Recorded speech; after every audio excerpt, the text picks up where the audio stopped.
Hello everyone. आज हम बात करेंगे फोटो इलेक्ट्रिक इफ़ेक्ट के बारे में, जिसे हम प्रकाश विद्युत प्रभाव भी बोलते हैं।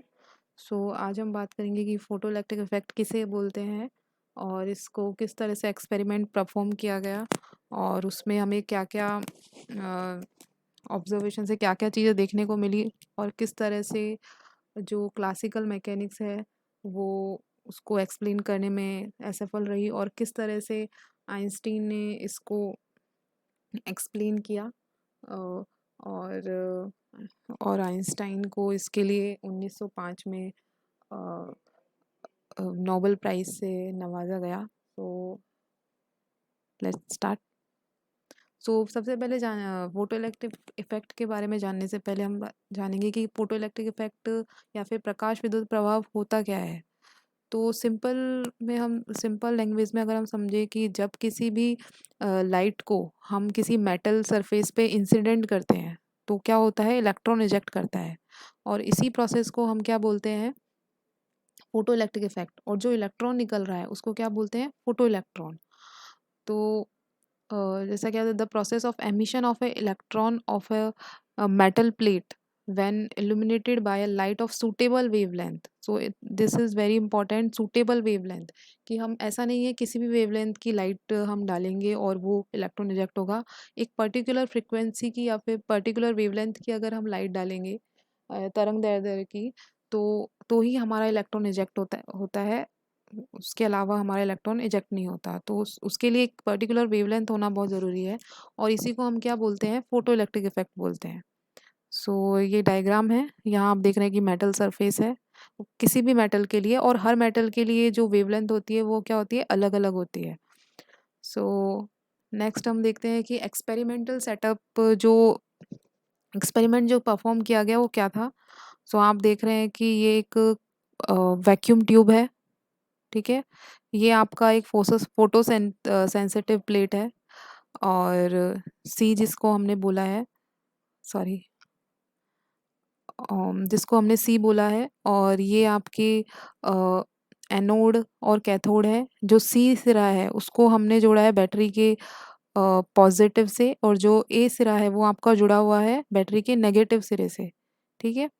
और जो आपने माइक्रोमीटर देख रहे हैं ये क्या करेगा, जो भी करंट फ्लो होगी उसको मेज़र करेगा, और यहाँ वोल्ट मीटर जुड़ा हुआ है जो सी और ए के बीच में क्या मेज़र करेगा, पोटेंशियल डिफरेंस कितना है, ठीक है, विद्युत विभव में अंतर कितना है, वो चीज़ ये मेज़र करेगा, ठीक है। हम क्या करते हैं कि ये सोर्स है, सोर्स से लाइट इंसिडेंट करते हैं, तो ये फोटो सेंसिटिव प्लेट से क्या होते हैं, इलेक्ट्रॉन इजेक्ट होते हैं, ठीक है। इजेक्ट होके ये इलेक्ट्रॉन, क्योंकि ये दोनों क्या है, डिफरेंट, इनके बीच में विद्युत विभव में क्या है, पोटेंशियल डिफरेंस हम क्रिएट करते हैं। तो इलेक्ट्रॉन क्या होते हैं, ये पॉजिटिव प्लेट है, ये नेगेटिव प्लेट है, तो इलेक्ट्रॉन क्या होंगे, इधर से इसकी तरफ मूव करेंगे और एक करंट फ्लो होगी जिसे हम फोटो इलेक्ट्रिक करंट भी बोलते हैं, ठीक है। और वो करंट को हम मेज़र कर सकते हैं किससे, माइक्रो एमीटर, बहुत ही कम, जो उसकी वेवलेंथ, जो करंट है उसकी वैल्यू बहुत कम होती है, तो हमने माइक्रो एमीटर में हम मेज़र कर सकते हैं कि कितनी हमारी करंट फ्लो हो रही है, और इन दोनों के बीच में जो पोटेंशियल डिफरेंस है उसको हम मेज़र कर सकते हैं वी से, ठीक है। तो ये एक्सपेरिमेंट परफॉर्म किया गया। इस एक्सपेरिमेंट में हमें क्या क्या चीज़ें देखने को मिली। तो फाइंडिंग्स ऑफ एक्सपेरिमेंट हमें क्या मिला, if the frequency of incident radiation is smaller than the metal threshold frequency, a frequency that depends properties of material, no electron can be emitted regardless of the radiation intensity.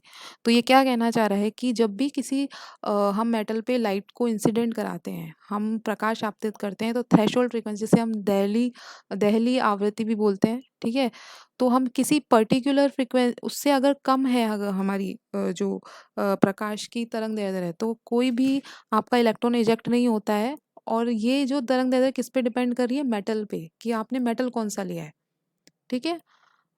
और intensity से आपको मैं यही समझा देती हूँ, intensity काफ़ी बड़ी यूज़ में आएगा कि इंटेंसिटी ज़्यादा कम क्या होता है। तो इंटेंसिटी ज़्यादा कम होने का मतलब है कि अ, कितने नंबर ऑफ फोटोन्स, या फिर अगर फोटोन नंबर ऑफ फोटोन ज़्यादा है तो वहाँ पे क्या है, इंटेंसिटी ज़्यादा, या फिर डिम है लाइट, या फिर आपकी एक ब्राइट लाइट होती है, एक डिम लाइट होती है। तो डिम लाइट की इंटेंसिटी कम है और ब्राइट लाइट की आप जैसे जानते हैं कि इंटेंसिटी क्या होती है, ज़्यादा, ठीक है। तो सेकंड जो पॉइंट हमने फाइंड किया, no matter how low the intensity of incident radiation, electron will be eject instantly the moment frequency of the radiate exceeding threshold frequency nu zero. तो जैसे ही दहली आवृत्ति से न्यू ज़ीरो से आपकी फ्रीक्वेंसी क्या होती है, इंक्रीज़ करती है, तो आप जो इंटेंसिटी पे हमारी डिपेंड नहीं कर रही है कि हम कितनी लाइट डिम ले रहे हैं कि हाई ले रहे हैं, उस पे डिपेंड नहीं कर रहे हैं कि आपके इलेक्ट्रॉन इजेक्ट होंगे कि नहीं होंगे। डिपेंड किस पे कर रहे हैं, थ्रेशोल्ड फ्रीक्वेंसी पे, ठीक है। At any frequency above mu zero the number of electron ejected increase with the intensity of the light but does not depend on the light frequency. तो अगर आपकी फ्रीक्वेंसी जो आपने लाइट इंसिडेंट की है वो थ्रेशोल्ड फ्रीक्वेंसी से ज़्यादा है, तो आपके जो लाइट की फ्रीक्वेंसी पे डिपेंड नहीं करेगा, सिर्फ इंटेंसिटी पे डिपेंड करेंगे, जो भी नंबर ऑफ आपके इलेक्ट्रॉन बाहर निकल रहे हैं, ठीक है। और जो फोर्थ हमारी फाइंडिंग्स है वो क्या मिली, the kinetic energy of the ejected electron depend on the frequency but not on the intensity of the beam.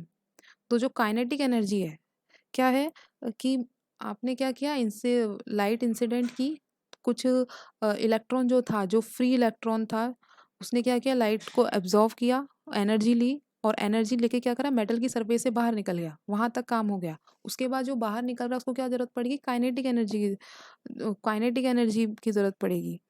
सो जो kinetic energy of the electron है, इजेक्टेड इलेक्ट्रॉन है, जो बाहर निकल रहा है इलेक्ट्रॉन, वो फ्रिक्वेंसी पे डिपेंड कर रहा है, इंटेंसिटी पे डिपेंड नहीं कर रहा है कि आपकी बीम लाइट है या फिर डिम है कि लाइट है, उस पर डिपेंड नहीं कर रहा है। और जो काइनेटिक एनर्जी, जो निकलने वाले इलेक्ट्रॉन है उसकी काइनेटिक एनर्जी फ्रीक्वेंसी की क्या है, लीनियरली इंक्रीज हो रही है। फ्रीक्वेंसी की जैसे हम फ्रीक्वेंसी बढ़ाते हैं उसके बाद क्या होती है, लीनियरली आपके इनके इंक्रीज करते हैं। सो अब ये इस इन सब चीज़ों को फाइंड करने के लिए जो एक्सपेरिमेंट है, किस तरह से क्लासिकल मैकेनिक्स जो है इन सब चीज़ों को एक्सप्लेन करने के लिए फेल साबित हुई, उसको हम देखते हैं कि हमारी उसमें क्या